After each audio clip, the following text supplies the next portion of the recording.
Hey everybody, it's Adam here with the Poisoner's Almanac podcast. We just want to say thanks to all of you who are listening to the podcast, leaving those 5-star reviews. Those help so much. Thanks, and thank you again. Also, you can follow us on our socials. I am on TikTok at Studies Show, all one word. You can follow my wife on TikTok at Yobek on TikTok. She also has an Instagram profile for the podcast that she runs herself personally, Poisoners_Almanac. Give her a follow over there. She's always posting more granular, deep cut stuff about poisons and their histories and, the content of the podcast that you guys love so much. So yeah, let's jump right into this episode. Welcome to the Poisoner's Almanac podcast. I am your co-host, Adam. I'm Rebecca. And earlier today, Rebecca, you and our beautiful daughter did testing for your next belt in Taekwondo. Yes. Do I have that right? I did. Yes, we did. And what happened? Were you guys successful? Yes. She got her double black stripe red belt. It's the next one. It's the one right next to black belt. So she's going to be doing a lot of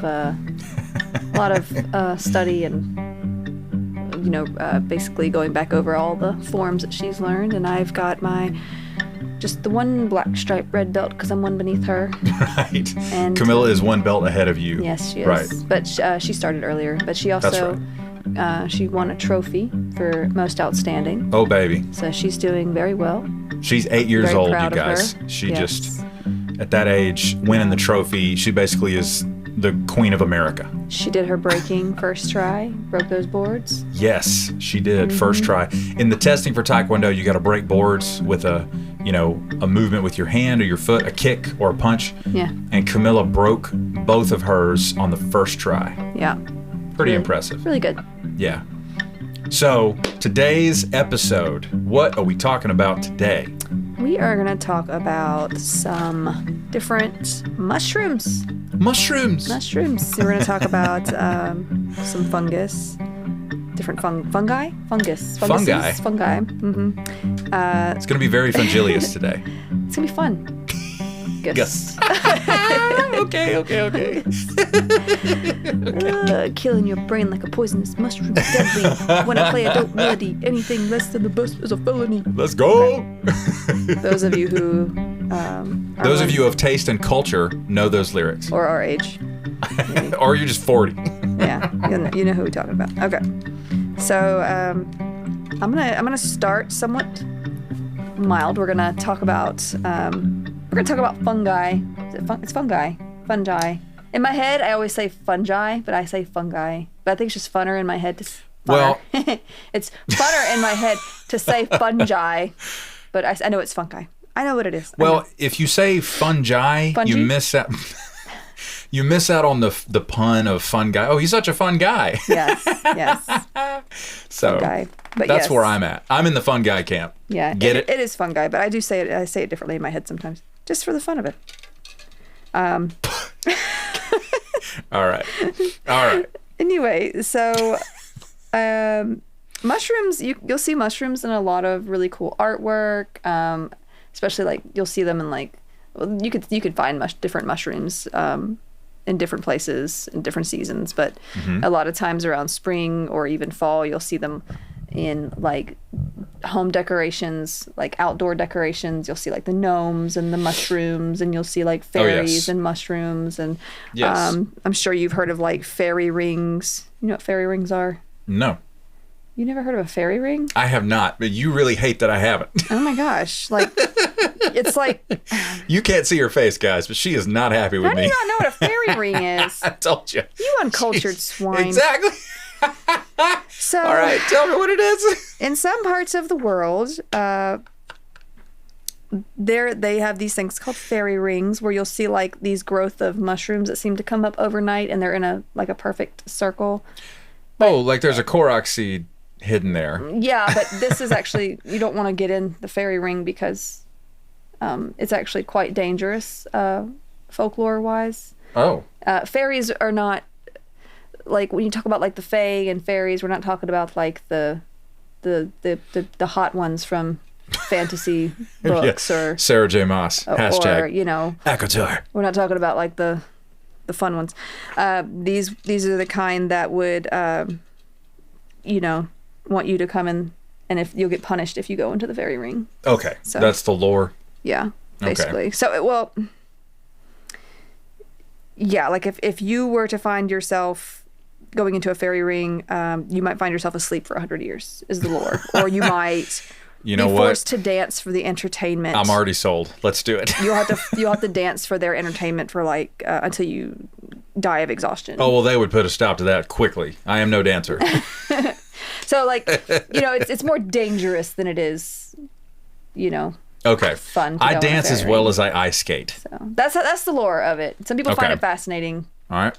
You know, and they're like, oh, I want to go to a different world. Let me jump in that fairy ring. But all right, I'm up to speed historically speaking, it's probably not the best. You can now not be angry at me that I don't know what that is. Also, I'm gonna try not to sniff a whole lot because I do have allergies. Oh, guys, the pollen is absolutely assaulting the human population in the Deep South right now. It's hard. Yeah. It's not fun. Anyway, so and it's not just in like we're not talking about just the British Isles or, you know, these places. We're talking like there's places in like Africa that have certain folklore surrounding mushrooms and things like that. So it's in a lot of places. Let's see.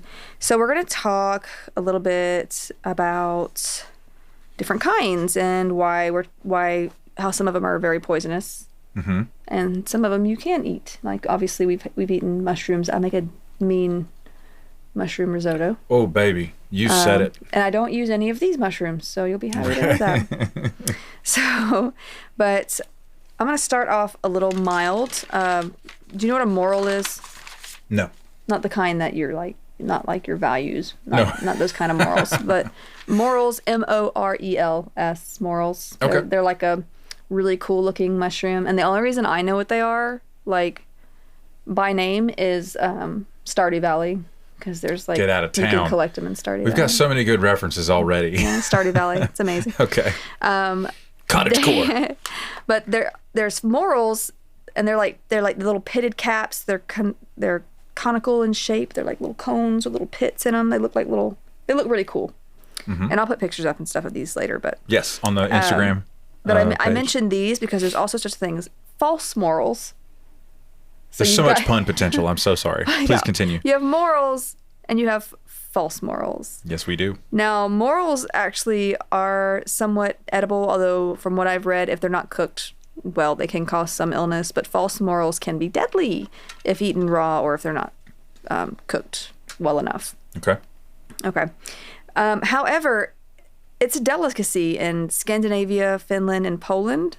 It's banned in every other like European country because it has to be handled and cooked in a certain way, or it will be dangerous. Poison out. Yeah. Oh man. Yes. Okay. So if you were to eat a false moral, and false morals look a little bit different. They look like morals if they were possessed. I don't know.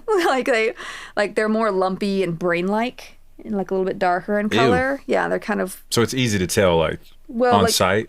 Yeah, but it looks like a rotten moral to me.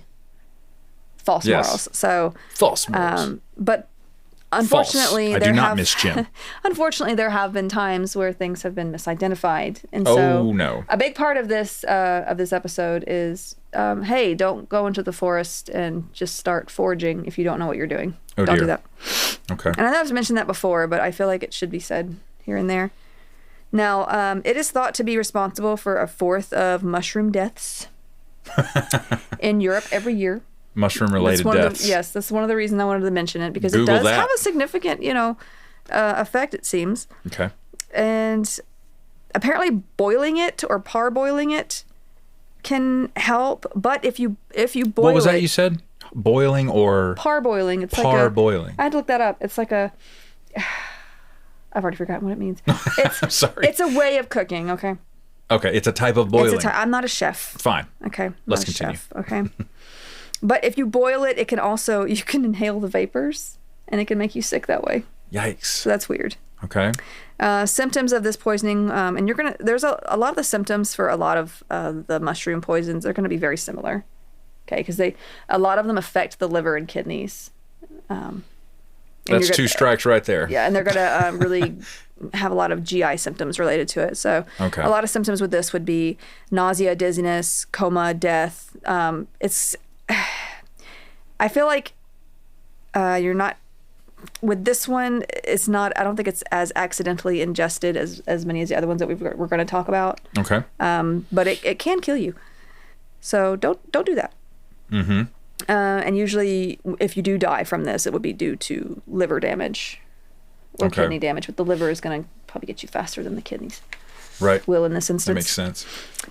So, yeah, I'm just mentioning that one. We're going to talk about a few others in more detail. There's actually one too. There is a mushroom, and these mushrooms have like really weird names. Like there's one called the Angel of Death. We're going to talk about that one in a little bit. Okay. There's one called the Spit Devil. There's one called Satan's Bullet. So that's fun. Okay. Yeah. So, but there's one called the Inky Cap, and it's only poisonous if it is ingested alongside alcohol. There's some sort of chemical reaction that happens with it that it's only poisonous, apparently. Interesting. Yeah. And so it's called the Tippler's Bane for that reason. I guess Tippler was an old word for, I don't know. Tippler's Bane? Tippler's Bane, yeah. He succumbed to the Tippler's Bane. Yeah. Okay, so this is interesting. Yeah, it says the effect is caused by the active compound in the mushroom called coprine, which blocks the enzyme in the body that usually breaks down the parts of alcohol that cause a hangover. So as a result, symptoms of this poisoning can include facial reddening, nausea, vomiting, malaise, agitation, palpitations, and tingling in limbs. But it can also lead to cardiac arrest, so that's no fun. Yikes. Yeah. Okay. But I really want to jump into a very interesting fungus known as ergot. Yes. So, or Claviceps purpurea is the genus species name. Ergot is a fungus that can grow on grains such as rye and wheat, especially after a very cold or wet winter and like damp springs. It's very damp kind of thing. Okay. So like leading into summer. As it grows, it will replace the kernels of the grain with what are known as ergots, which can get mixed in when harvesting and contaminate any products that you would make with that grain, like bread. Oh, wow. Right? So they get harvested along with it. Yes. Yikes. Also animal feeds. So animals can be affected by this too, or they can eat it right from the, from the stalk. Yeah. Wow. So now this contamination can lead and has led to ergotism. It's even got its own, syndrome. Interesting. Yeah. So there are 2 types of ergotism though. There's convulsive and there's gangrenous. Oh, I don't like that second one. I mean, I don't like the first one, but anyway. They are caused by 2 fungi alkaloids called mycotoxins. And the convulsive ergotism, you're going to have symptoms, and this is probably pretty self-explanatory, symptoms of spasms, seizures, chronic itching, that sounds terrible, writhing, lack of coordination, nausea, vomiting, diarrhea, followed by delusions and hallucinations, some of which are going to include visions of like horrifying creatures, blood, demons, etc. Oh, We're wow. talking like horrifying things. Okay. And this is because of its effects on the nervous system and, of course, the GI system with the nausea and vomiting. Yeah.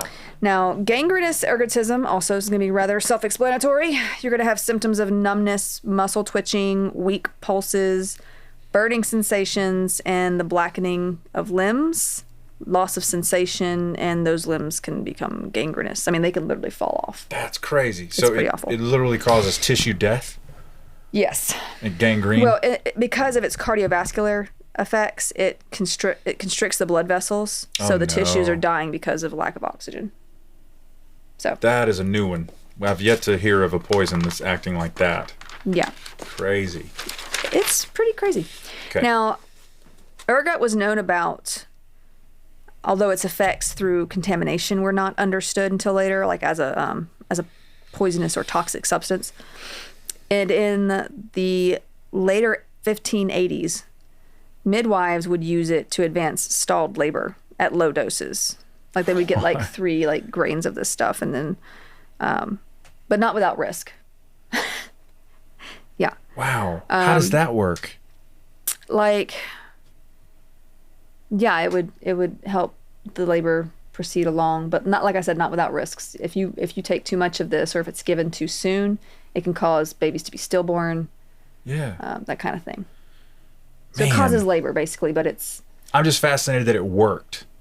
And It then they were worked, like, but it we could- should do that again. It could work too well, so to speak. Sure. Man. God. Yeah. They're just, if you wind the clock back, we were crawling in Yeah, the dark. I'm telling you. Okay. That's a song, by the way. Yes. Anyway. By the smash hit band Hoobastank. So it was known at this time for this purpose as pulvis ad partum, or dust to create, in the 1750s. But when used too early, or if too much was given, it began to be correlated with stillbirths. So maybe more like mortem, not partum. Anyway, it was used as a migraine treatment in 1868. The ingredient ergotamine, was purified in 1918 and is still used today. It should be noted, however, that most cases of ergotism these days are related to mismanagement of these therapies. So, like, if you're using like them for the migraine situation, although Sure. and I imagine there are other things prescribed before they would go this route, but because of the possible side effects you could have. But, Yeah, but I'm immediately thinking, when you mentioned migraine treatment, it's causing vasoconstriction for the Yeah. smallest blood vessels, which can curb migraine symptoms. it has to be taken at very low doses, but yeah. Yeah, sure. I mean, they're just guessing. Yeah. That's crazy. Okay. So ergometrin, once used to induce labor, now of course we have like Pitocin, Yeah. because We have something that's not from a poison mushroom. right, and it is still valuable for preventing postpartum hemorrhage. So Is it in now? some cases, yeah. I guess Wow. because it it constricts the blood. So if you're bleeding out, Sure. Seems like it's an effective it can be vasoconstrictor. like if the dosage is well monitored, and That's fascinating. And anytime I get the chance to use the term vasoconstrictor in a sentence, I fun. go for it. well, and it's like we've said a few times that it's like the dose that makes the poison, right? So It do, though. now it is being studied currently as a possible therapy for Parkinson's and Alzheimer's. It's been around for a long time, and it's still being sort of looked at for some things. Are there like human trials, clinical trials with it? I don't know all about the human trials. I'm going to look this up. Yeah. Gotta know. I couldn't find too much on that. It just said it was being sort of looked at. Okay. Now, we're going to talk about ergotism, though. Poisoning due to ergot. All right. The poison for Cusco. Me. Cusco's poison. Cusco's poison. There is no antidote to this. So if you overdo it, There's nothing to be done. No. Okay. It is treated, though, with tranquilizers for convulsions and anticoagulants and vasodilators to prevent gangrene. It's like these days we do It's have fair. like a treatment to sort of stop the effects from happening for it to kind of run its course. Now, it is unusual to have convulsive and gangrenous ergotism at the same time. Oh, okay. So Yes, they're you're usually going to really have like distinguished. Yeah, you're usually going to have one or the other. And that's kind of a difficult that was kind of a difficult thing to look at, because I'm like, well, how do you know what you're going to Which one you're gonna get. Is it just fate? Right. So, yeah. Now, I'm going to go over some things with the history of ergotism, starting in the Middle Ages. So we're talking about like 500 AD to 1500 AD-ish, Okay. And I want to talk about St. Anthony's fire. You ever heard of that? I think I have. St. Anthony's you fire. mentioned. I think you mentioned this during your research. I think there's a call. Well, there's a song called that. I think, isn't there? Saint Something's Fire. I feel like you're right. Saint Something's Fire. Brian started the fire. No, not that one. Is that it? Okay. So Saint Anthony, just for some context, is the founder of Christian monasticism, and he is the patron saint of gravediggers. So that's fun. Yep. Now, I ain't saying she a grave digger. Anyway, I don't know why that popped in my head. I got a problem. I'm a digger, baby. Oh my God. In honor of his life, the Order of Hospitallers, that's just that my brain doesn't want to say that word. Hospitallers? The Order of Hospitallers, it just sounds Nailed like a it. made-up word, of St. Anthony was established in France in 1100 CE. They had a center dedicated to caring for people afflicted with ergotism. Of course, at the time, they were calling it St. Anthony's Fire. So, And the reason they called it that was because they pretty much thought you were just sort of cursed with this syndrome. Wow. So,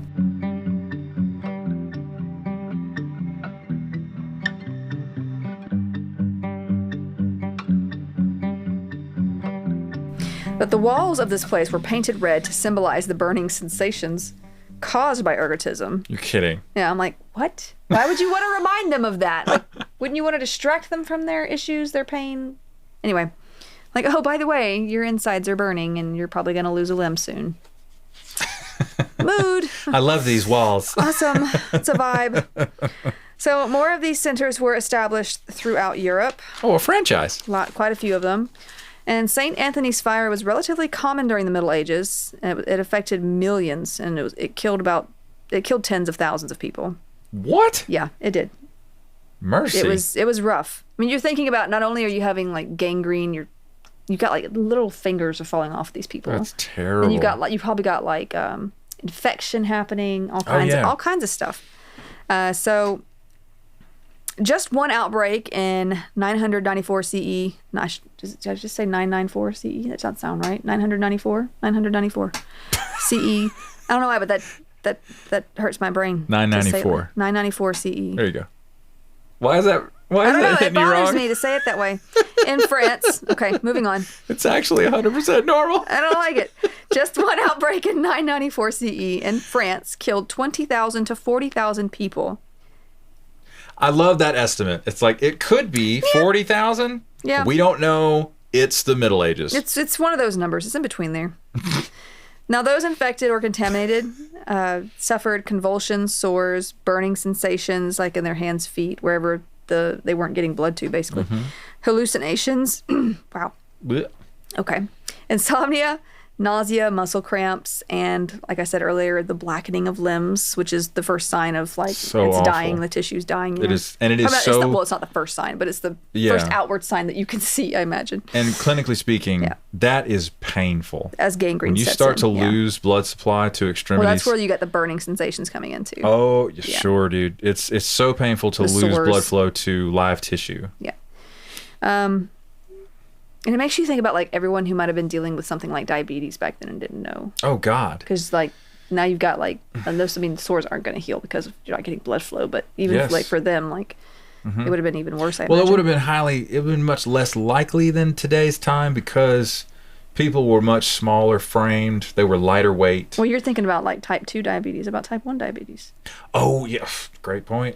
Yeah, nobody knew what that was. And you can get type 2 diabetes not so much because of your weight. You can get type 2 diabetes for like genetics, or like if you have a predisposition. Because like I've known people who had no issue with diabetes, and they ended up with diabetes when they were pregnant. Gestational diabetes? Yeah, and then later on they would end up with diabetes. Oh, wow. Like it was just, All right. So it happens, Fun facts all around. Now, anyway, so it was in 1596 CE that a German physician named Wendelin Thelius, fun name, figured out that it was ergot poisoning causing St. Anthony's Fire. So it took a while. What a gangster. Right? Okay. The only treatments given at this time were divine relics. Okay. Saint Anthony's water, which was like a lard-based ointment that they made. Some medicinal herbs. I like how you say. I can't specify which ones. And Saint Anthony's wine, which is wine made from grapes grown where the relics are. So. Okay. There you go. Now, ergot contamination is dealt with today by cleansing and removing it from the grains with various methods. There's the brine gravity sort of method where you put the grain in this vat of brine, ergot rises, you know, that kind of thing. And they also have, like, I think harvesters that can deal with it too. Like, they have all kinds of different stuff now that takes care of that issue. That's fascinating. So there's different methods that they use to not have it in our bread today. So I'm so glad. there you go. Yeah. Now, ergot poison has also been speculated to have caused the dancing plagues. Do you know what those are? I don't know what that is. You don't know what that is? I'm sorry. It sounds like the You've sequel never heard of that? It sounds like the sequel to Footloose. The dancing plagues. Footloose 2, the dancing plagues. I don't dance. I'm from that town in Footloose. Oh my God. So, I can't believe you've never heard of that, though. It's pretty Why are you saying fascinating. this? Of course I haven't heard of that. Why haven't you heard of that? It's fascinating. Oh, man. Okay. Well, these were also once known as Saint Vitus's dance. Am I saying Vitus right? Vitus? Vitus? Vitus. Vitus. Because it was thought the victims had been... How have you never heard of the dancing plagues? Shut your face. It was thought the victims had been cursed by Saint Vitus. Vitus. Vitus. It's vital. Vitruvius. It's vital that I learn how to pronounce Ayo. his name. I'm probably going to get cursed by him now because I said his name wrong. Okay, there it is. Or were afflicted by demons. The dancing plague of Strasbourg started in July of 1518. And I know you're going to laugh. Is this actually on your terrible, page of notes, though. or are you just making this I'm up? not making it Okay. up. It's actually pretty terrible. Okay. A woman named Frau Trophia. Sorry, guys, I'm not German. They're all dead. It does not matter. Trophia. Began shaking and dancing in the street. She continued uncontrollably dancing for days, and others started doing the same, like just around her. In the end, around 400 victims died from exhaustion, strokes, and heart attacks. Because they would dance, they wouldn't stop. Physicians at the time blamed it on hot blood. Hot-blooded. Check and see. Got a fever. Sorry. Yeah. It's one of my favorite songs of all time. And nothing they tried seemed to help. At one point, they even provided, like, music. Like, just to sort of, I don't know, see... And by music, you mean foreigner. I don't know. I guess they would provide some background music for them. I don't know. Because the physicians thought, well, maybe they'll just dance it out. They'll dance the fever out. Maybe they'll just dance it out. I don't know. That's what they thought. That's what... It's true. I would just love it if they had just started playing music and one of the patients goes, "Oh my God, thank you. I am so tired." There you go. So this happened. This started in July. By September, the remaining dancers that were still alive were taken to a shrine to pray for absolution because I guess nothing else was working, and they were just really trying to reach for something. There were similar plagues like this in Switzerland, Germany, and Holland. Oh my God, It's time for another one. So we need one. I don't think they were as bad, but one theory is that this was because of ergot poisoning. It's just a theory, though. It's a theory. We can't know for sure. They don't know exactly what made this happen. Other theories apart from this have included cults. Not sure. And hysteria, stress-induced hysteria. Okay. So, I mean, that's a lot of people, though, that are really stressed. Okay. But... Obviously, it's tragic that these people were actually ill. Yeah. But, I mean, it's also hysterical. I mean, you wouldn't have thought it hysterical if you were one of them, I'm sure. Well, no, and it's tragic, but at the same time, I mean, come on. Yeah, it's pretty... The dancing plagues. The dancing plagues, I love it's a thing. Ergot has also been linked to the Salem witch trials as a possible cause for the accuser's symptoms, which involved hallucinations, sores, quote-unquote fits. Okay. Like they would have these fits. All right. As a result of these ludicrous trials, which were like between 1692 1693, 19 people had been hanged, 1 had been crushed to death, and 4 other accused witches had died in prison. Wow. Yeah.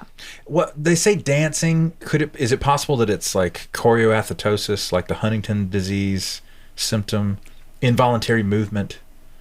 I mean, is that what that maybe that's what this was? I don't know, maybe. But at the same time, like they never stopped. They did it till they died of exhaustion. That is crazy. So it's okay. anyway. But back to the witches, the Salem witch trials. Now, the village doctor at the time, this really irks me, diagnosed these 2 young girls, Betty Paris and Abigail Williams, the ones who were going through these always symptoms. an Abigail in Salem. Yeah. Huh. They, wasn't it a biblical name? And they were like Puritans or something? Yes, it is a biblical name. So you're right. Maybe they were just, yeah. For sure. There's probably a lot of like Rebecca's, it's my name. Or Mary. You know. Ruth. Rachel's, whatever, like biblical, because they're Puritans, right? They're gonna 100%. They're gonna get their names that. from the Bible. But this doctor diagnosed them with being bewitched. Oh no. And at this time, there was something called spectral evidence. Have you ever heard of that? Where, in this village at least, you could use spectral evidence, which was like, you can say, oh, such and such's ghost told me, or I was visited by this demon and he told me that such and such is bewitching me, or, you know, just you could say like, oh, these spirits are, spectral evidence. And that would fly. Yeah. Like that would, unbelievable. Yeah. I knew it was absurd the way that people would be accused of. Yeah, people would be accused of witchcraft left and right. But to say that a spirit Her told me. Her familiar came to me. Unbelievable. Yeah. Okay. Now, but yeah, so it is a theory that ergot has been linked to that. Gotcha. So, now fun fact: LSD was originally derived from the ergot fungus. Really? Yes. Okay. Because ergot contains lysergic acid. Oh, well, that explains some stuff. Which is why you got some psychoactive stuff going on. It also may have been the cause of werewolf sighting episodes in Europe during the 18th and 19th centuries. What? Yeah. Are you trying to tell me Remus Lupin is not real? What are you doing? It's the ergot.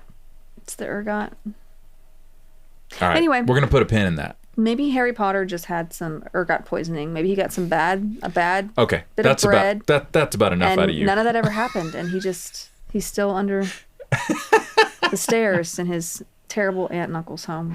Right.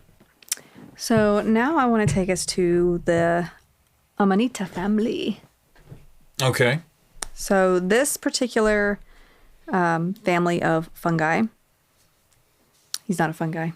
Yeah. Contains... Did you say the Amanita family?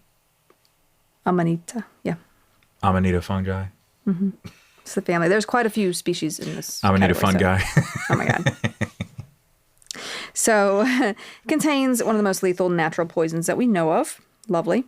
Okay. And it's thought to be responsible for 90% of all mushroom fatalities worldwide. Mushroom-related deaths? Yeah. One might say. The MRDs? Okay. Mm-hmm. Okay. Yeah. Now, I'm going to go with the more mild one first. Okay. This one mostly causes hallucinogenic effects, excuse me. And then we're going to go into some much more deadly territory. All right. Okay. I'm here for it. Now, the first one I wanted to discuss is Amanita muscaria, which is the fly agaric. You ever heard of this one? You'll know what it is when I talk about what it looks like. Okay, go ahead. It's very recognizable. It's red with white spots. You may see it in paintings, on embroidery. It's the one you find in fairy tales a lot of times, or also Mario. I was just about to say, is this the mushroom that makes you grow bigger in Mario Brothers video games? Like Toadstool. Yes. Toad is one of these. Also, the super mushroom that you eat that makes you grow. Yes. Smurfs' houses. You ever seen the Smurfs? Yes. Their houses. This is their... The same one? Okay. Yeah, this is their house.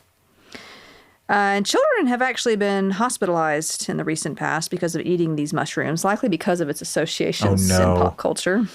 Okay. So if you see this really recognizable, really pretty mushroom, don't eat it. Okay. And it can look like red with white spots. It can even look kind of orangish color with spots. But yeah. Now, it was called the fly agaric because it was once powdered and put into milk to kill flies. I'm not sure. I am aghast. Yeah. So there you go. And also kill people. Well, you'll actually... it's rarely deadly for people. Oh. But it is quite hallucinogenic and has been consumed accidentally and by people wanting to experience hallucinations, though I wouldn't go this route. It contains toxic alkaloids such as ibotenic acid, muscarine, and mucimol.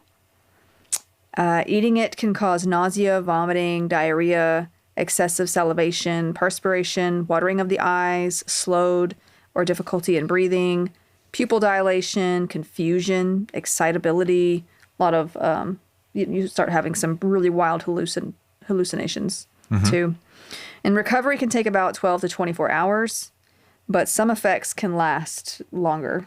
Like you can have a headache that lasts a lot longer. Okay.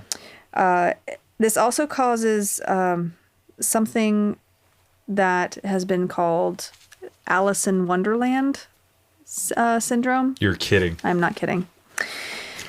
And so those effects would include macropsia and micropsia. So macropsia is when things look bigger than they are, and micropsia would be things look smaller than they are. So when you think about the mushroom that makes Mario grow bigger. Totally. It's kind of a hallucinogenic effect, I guess, if you think about it. That's insanity. That's part of all of our childhoods. Yeah. And the reason it's called Alice in Wonderland, she eats the food or drinks the drink, and it makes her grow taller and smaller. Okay. Now, it can also cause something called polopsia and teleopsia. So, and these would be polopsias appearing closer, teleopsia appearing farther than they actually are. These are things, Gotcha. So you're, I imagine it's very... you need to close your eyes and lie still while this is happening. And this isn't only with this mushroom. You can have this effect with encephalopathy, like viral encephalopathy. Oh, okay.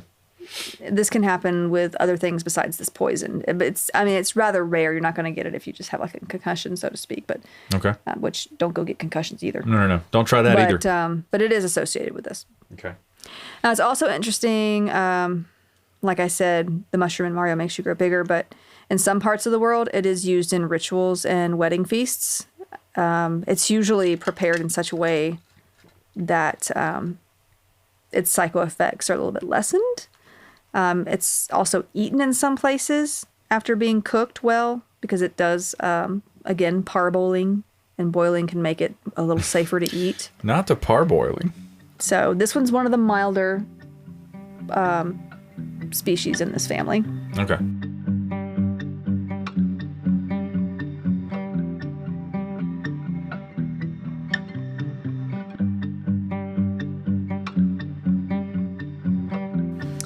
And we're going to talk about Amanita verna, which is known as the death angel, and Amanita verosa, or the destroying angel.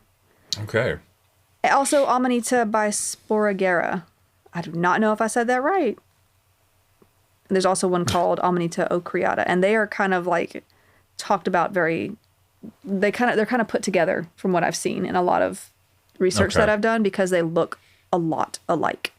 Okay, but they are different species, technically. They are, and a lot of it is where they're found, I think. Okay. Because I know with verosa, it's more European. Mm-hmm. And so I think part of it is where they're found as well. I think one of the only ways you can tell some of these apart is if you, I don't know who discovered this, but you can put a drop of potassium. What is KOH? Potassium hydroxide? I believe so. Potassium hydroxide. Yeah. Sorry, I had a brain lapse there. On Amanita verosa, and it'll turn the cap bright yellow for some reason. Anyway, if you ever, just out and about, you see a white mushroom, and you're like, oh, let me put some potassium hydroxide on there. I always carry potassium hydroxide on me, so. There you go. So, like I was saying, it's difficult to distinguish these from each other. They're all white with white gills. See the little gills underneath? Yes. Yeah. Mm-hmm. These contain amatoxins and phallotoxins, which are also found in the death cap we're going to go over in just a minute. Also in this family. Now, This can also cause GI symptoms like nausea, vomiting, abdominal pain, diarrhea. Now, later symptoms can include jaundice, diarrhea, delirium, seizures, coma, and death from liver failure. And this would happen a good 6 to 16 days after eating it. So, it's kind of a slow, drawn-out death. Yeah. and a lot of times you may have like these symptoms that feel like, oh, maybe I just have food poisoning. So you won't go to the doctor. And then all of a sudden now you've got liver failure. Yikes. So. Okay. And that's also kind of what happens with our next one called Amanita phalloides, the death cap. This one has been in the news a couple of times, even recently. I'm going to go over a case where it was in the news as well. This one means business. This is not something you want to eat, ingest. It is a pale, medium-sized mushroom found throughout Europe and North America, though it was also introduced to Australia and South America by way of like importing trees over there, and they kind of grew underneath those trees. So like whatever, I guess the mycelium spores were present. Yeah. Because and honestly, but the fruit, so to speak, of the mushroom is what you see coming out of the ground, because these are all like underground sort of networks of mycelium. Oh. Okay. Yeah. Anyway. So yeah, that's how it was introduced there. It can be a pale green, a yellowish green, an olive green, a bronze, or a white color. And it resembles quite a few edible mushrooms, which is where some of the problems come in. I'm just so glad Dwight was there for Michael.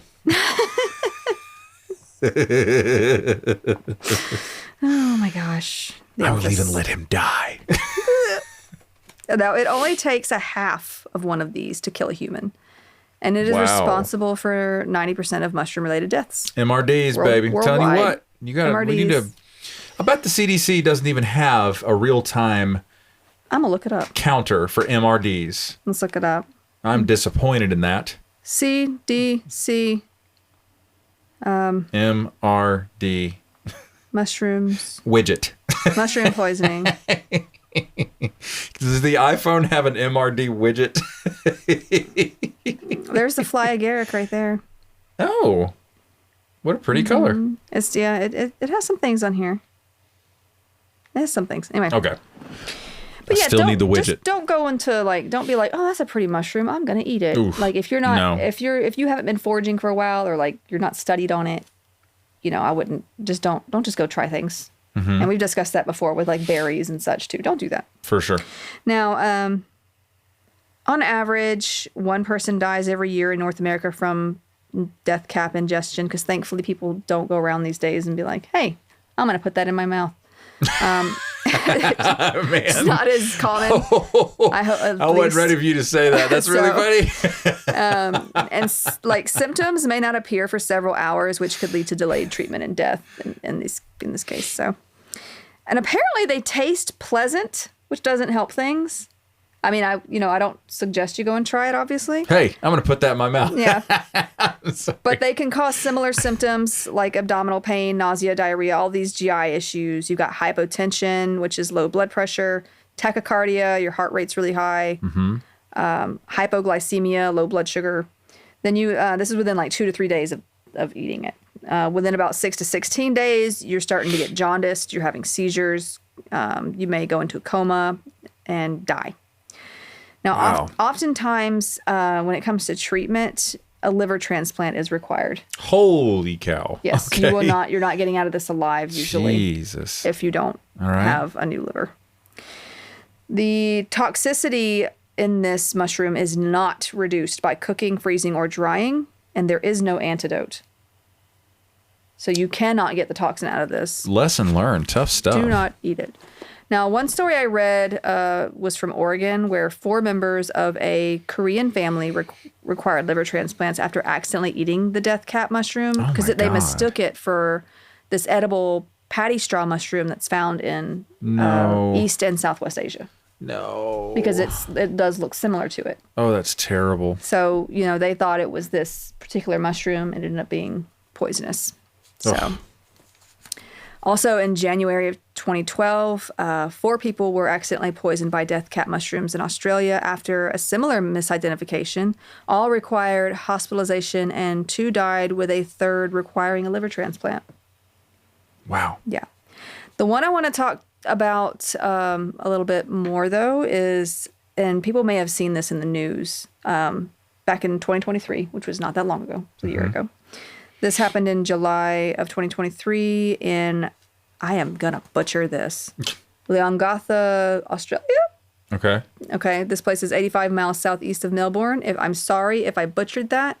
Okay. I've never been to Australia. I would love to visit. Mm-hmm. I'm scared of all the critters, but love you guys.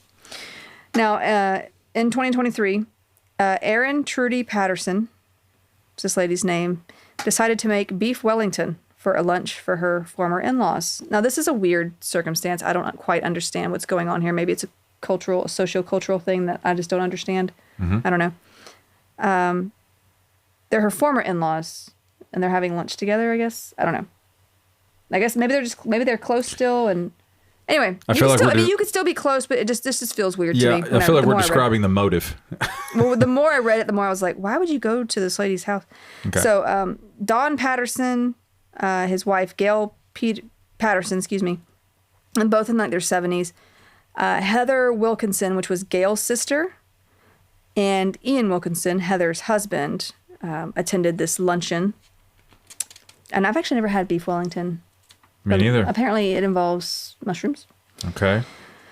Now, Erin says that her children were away at the movies at this time, but another article I read said that they were there and she just gave them something different to eat. So I don't know which one of those is true. Okay. Either way, the children didn't eat this meal. The next day, all 4 dinner guests were admitted to hospital, because over there they don't say to hospital. Yes. Yes. I'm trying to be correct here. Mm-hmm. With GI symptoms and, gastrointestinal symptoms. Yes. For those who don't know what that is. And 5 days after the lunch, Gail Patterson and Heather Wilkinson died. That's awful. Don Patterson died the day after that. An investigation was launched by Victorian police, and they found enough evidence to charge Erin Patterson with 3 counts of murder and 5 counts of attempted murder. And when I saw this in the news, and I was like, oh no, because I'd heard, I knew what death cap was. I'd heard about it before.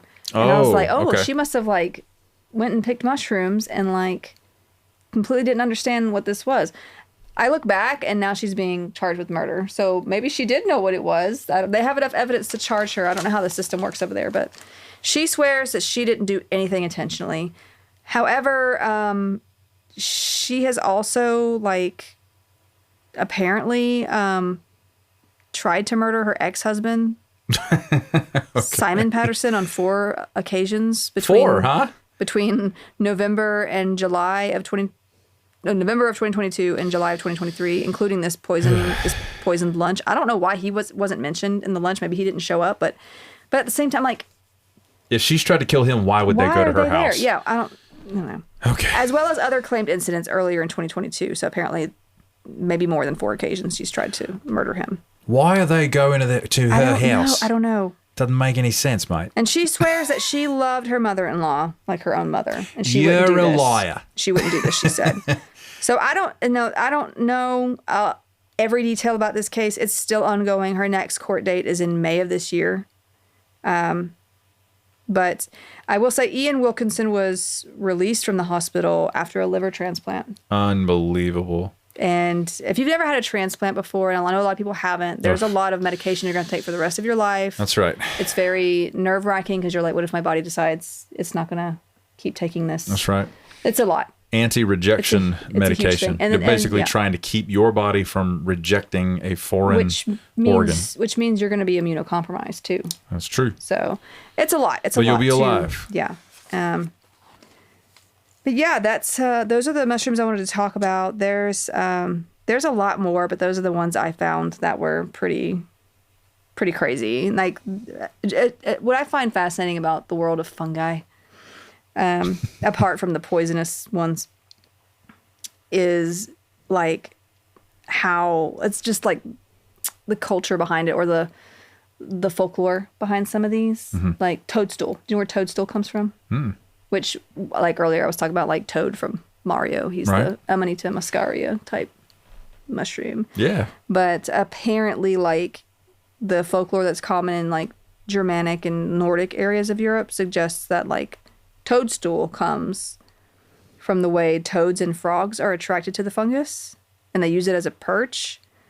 But apparently, like, it's actually rare to ever see a toad or a frog interacting with these fungi. Oh. Because their habitats are different, and it's speculated that the connection actually comes from the word, the old Breton word for toad, tusek, which originates from the Latin toxicum. Oh, meaning it's poisonous. Yeah. And cabel tusek, the original Breton word for fly agaric, would have translated to the poison cap, as well as the toad's cap. Oh, and okay. so it would have meant like both the poison stool and the toadstool. So I feel like there was a mistranslation somewhere in there where it just began to be called toadstool. So it's little things like that, like where these words came from, because like there are just so many like fun, maybe morbid too, names that have been given to certain fungi, and not just fungi. There's like there's the devil's trumpet flowers, and there's a lot of like within like which grows right next to the devil's lettuce. And now fungi, of course, aren't necessarily plants; they're their own thing. But true. But even so, like they also have like fun names, and I love to go and figure out why is it called this. Of course, we know why it's called the destroying angel, or why it's called the death cap, because people who figured out what it was are like, hey, don't touch that one. It'll kill you. That's a bad one. Yeah, if it's called something with death in it, I recommend you not. Don't eat that. Don't touch it. Don't go near it. Don't. Yeah. People on socials have been asking how Rebecca and I got together, because she is neurodivergent and I'm neurotypical. And it really just comes down to the fact that Becca said, I'm going to need a fun guy. Oh, my God. Oh, wow. Man. Oh, boy. Anyway, on that note, that's all I have for fun guys. Don't go foraging if you don't know what you're doing. Please don't do that. It's not good. Not good times. Awesome. Well done, my dear. As usual. Do you have any idea what our next episode is going to be about? Oh my gosh. Next, I've got a lot of ideas, and part of me cannot wait to do an episode on cyanide, but I feel like that's going to be a really hefty one. We could do 2 episodes. Yeah. Totally. It's our world. They just live in it. But there's also so many things like foxglove, and there's just so much. There's so much that I really want to get into. So, yeah, why don't we do cyanide, and then we'll come back to do some other things like foxglove and. Totally. I think we have spring break coming up in a few weeks, which means my daughter is going to be home with me the entire week. I think during that week, I'll probably put something together covering maybe some crime that I haven't mentioned relating to some of the poisons that I may have mentioned. Oh, yes. More the true crime. Like Dr. Crippen. There's a few other. Maybe we'll do poisonous doctors that week. Ooh. Because there's a lot of doctors who... Oh, boy. Have just been pretty awful. Amazing. All right. Thank you guys so much for listening. We'll see you in the next one.